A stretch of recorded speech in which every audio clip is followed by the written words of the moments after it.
2022, I was diagnosed with nasopharyngeal cancer, stage 4B. Nung time na yon, I was very devastated.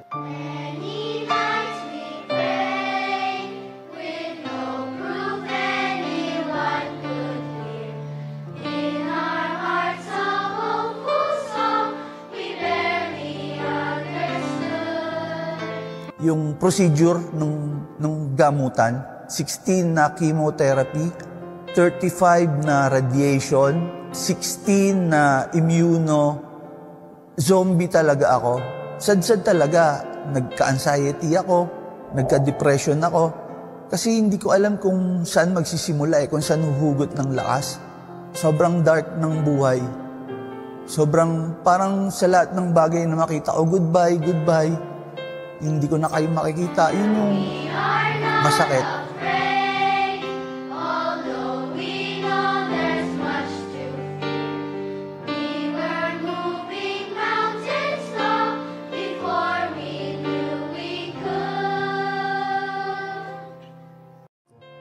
Isa sa mga nakakakilabot na pagkakataon, pagpasok ko sa COG, the song was a river of healing. River of healing flow over me. Salvation belongs to those who believe. Sabi ko, nakikipag-usap sa akin si Lord. Sabi niya, yung river of healing will flow over me. So there, nabigyan ako ng pag-asa.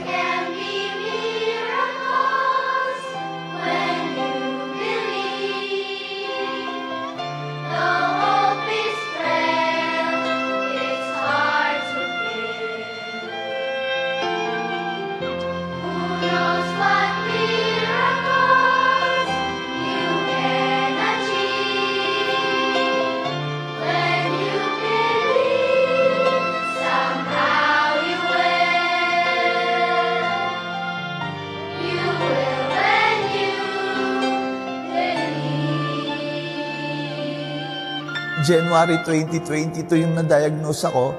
Tapos mga around September ako nagsimula mag-COG. The next year's 2023, January din yon. Pinet scan ako, yung cancer scan. No metastasis, no residual, no everything, no evidence of tumor. Sabi ng doktor, wala na akong cancer.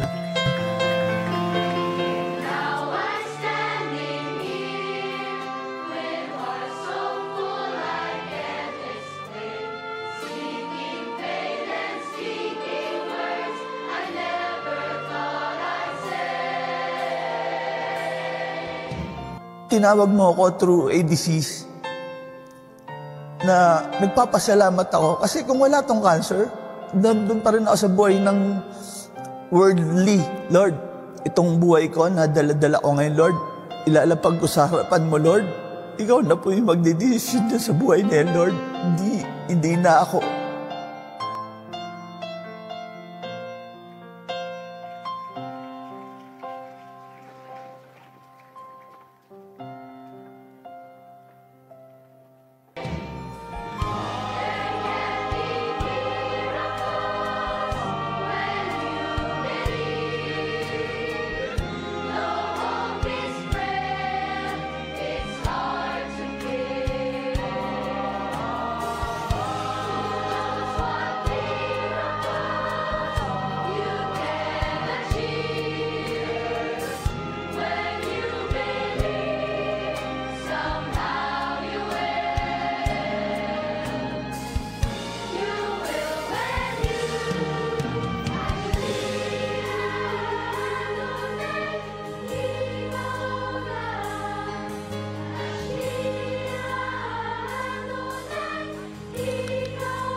Hallelujah.